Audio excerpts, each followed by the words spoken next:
नमस्कार. भारतातल्या ग्रामीण रोजगाराच्या कायद्यात काही मोठी बदल प्रस्तावित आहेत. तर आज आपण याच बदलांबद्दल म्हणजेच मनरेगा कायद्यात नक्की काय बदलणार आहे आणि त्याचे काय परिणाम होऊ शकतात याबद्दल सविस्तरपणे जाणून घेणार आहोत.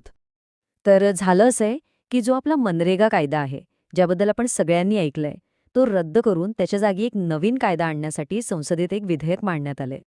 बरं, मग या नवीन विधेयकाचं नाव काय आहे?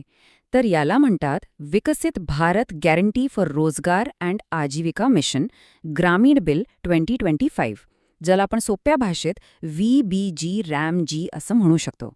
चला तर मग बघूया यात नक्की आहे तरी काय. आता हे नवीन बदल समजून घेण्याआधी आपल्याला आधीचा कायदा म्हणजे मनरेगा तो नक्की काय होता हे थोडक्यात पाहावं लागेल. त्याची रचना कशी होती हे समजल्यावरच आपल्याला नवीन बदल नीट कळतील.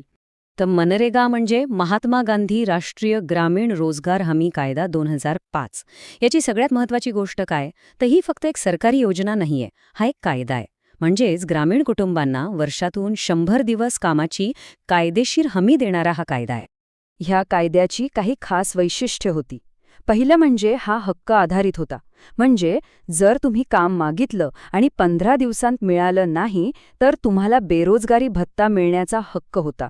दुसरं म्हणजे यात महिलांसाठी किमान 1/3 जागा राखीव होत्या. काम तुमच्या घराच्या 5 किलोमीटरच्या आतच मिळायला हवं आणि हे सगळं राबवण्याची मुख्य जबाबदारी होती ग्रामपंचायतीची. यामुळे सगळा कारभार स्थानिक पातळीवरच व्हायचा. चला आता आपण थेट मुद्द्यावर येऊया. जुन्या कायद्यात आणि या नवीन VBG-RMG विधेयकात नेमका फरक काय आहे ते बघू. सगळ्यात आधी जो बदल आपल्या डोळ्यासमोर येतो तो म्हणजे नावामधला बदल. आधी होतं महात्मा गांधी राष्ट्रीय ग्रामीण रोजगार हमी कायदा आणि आता आहे विकसित भारत गॅरंटी फॉर रोजगार अँड आजीविका मिशन ग्रामीण बिल. म्हणजे यातून महात्मा गांधी हे नाव आता औपचारिकपणे काढण्यात आलं आहे.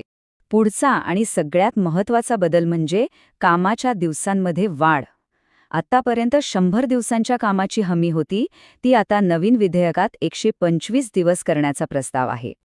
आता जरा धोरणात्मक बदलांवर नजर टाकूया. मनरेगाचा मुख्य उद्देश होता रोजगार हमी देणं, पण आता नवीन विधेयकात रोजगारासोबतच उपजीविका आणि मालमत्ता निर्मिती म्हणजे ॲसेट क्रिएशन यावरही भर दिला जाणार आहे. याचा अर्थ जी कामं केली जातील त्यातून गावासाठी काहीतरी उपयुक्त मालमत्ता तयार झाली पाहिजे. दुसरी गोष्ट म्हणजे राज्यांना आता कामांची निवड करण्यामध्ये जास्त स्वातंत्र्य म्हणजे फ्लेक्झिबिलिटी मिळणार आहे. निधी वाटपाची पद्धतीही बदलणार आहे आणि देखरेखीसाठी आता पारंपरिक पद्धतींसोबतच डिजिटल साधनांचा वापर वाढवला जाणार आहे. ठीक आहे, तर हे सगळे बदल आपण पाहिले, पण याचा गाव पातळीवर सामान्य माणसाच्या आयुष्यावर काय परिणाम होऊ शकतो आणि ही सगळी आव्हानं काय आहेत? मनरेगाचं एक खूप मोठं यश मानलं जातं ते म्हणजे सामाजिक समावेश. विशेषतः महिला सक्षमीकरणासाठी हा कायदा खूप महत्त्वाचा ठरला.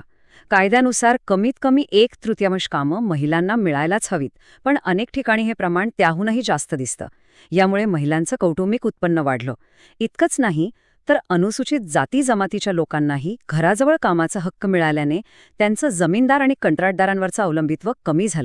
पण असं नाही की सगळंच आलबेल होतं. मनरेगाच्या अंमलबजावणीत काही मोठ्या अडचणीसुद्धा होत्या आणि आहेत.